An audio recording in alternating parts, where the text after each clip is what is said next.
All right, let me walk you through something that doesn't quite make sense at first, but once you see it, you can't unsee it.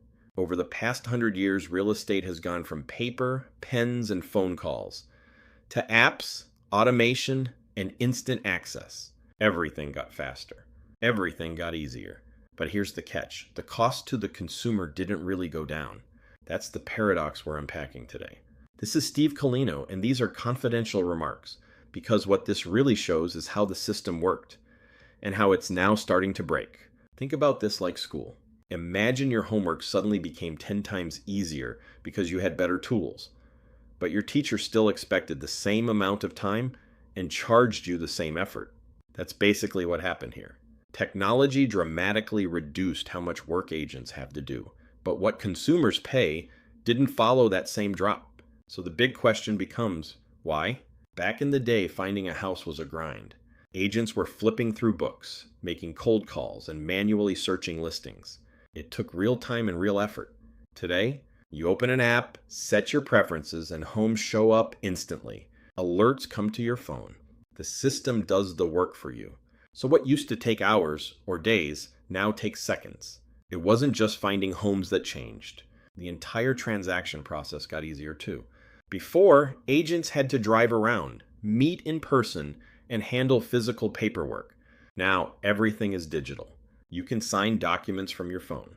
Deals move faster, smoother, and with way less effort. So again, less work, but not less cost. Here's where it gets really interesting. Even as the work got easier, commission rates climbed up to around 6%, and then just stayed there for decades. They didn't drop to match the reduced effort. They stayed high. That's like technology making something cheaper to produce, but the price never changing for the customer. So why didn't prices fall? Because the system was built in a way that kept them in place. Sellers were expected to pay both their agent and the buyer's agent. That structure limited competition and kept pricing consistent across the board. It wasn't really a free market. It was more of a controlled environment. Now fast forward to 2024. A major legal settlement changes everything. It essentially breaks apart that long-standing structure. What had been locked in for decades is now being challenged. And this moment acts like a reset button for how real estate pricing can work moving forward. One of the biggest changes is this. Sellers are no longer required to automatically pay the buyer's agent. That might sound small, but it's massive. It means sellers now have more control over what they pay and how they structure their deals. And because that requirement is gone, something new enters the picture: real negotiation. Buyers and sellers can now discuss and decide what services are worth and what they're willing to pay. The cost of representation is finally starting to behave like a real market. Now, this doesn't mean agents don't matter. It just means their role has changed.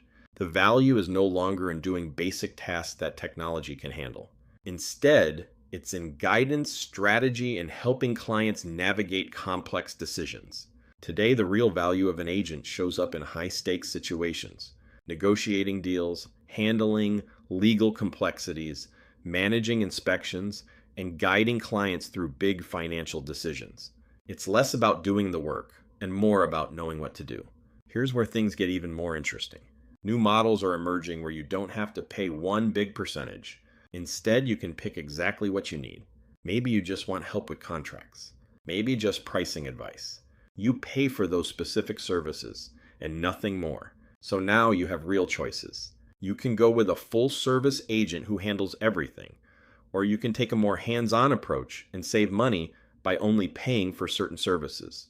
It all depends on your experience level and what you're comfortable handling. So here's the bottom line. The real estate world is shifting toward more choice, more transparency, and more negotiation. The old system that kept prices locked in is starting to break apart. And moving forward, both agents and consumers will have to operate in a more open, competitive environment. And that's the real story here. This has been Confidential Remarks.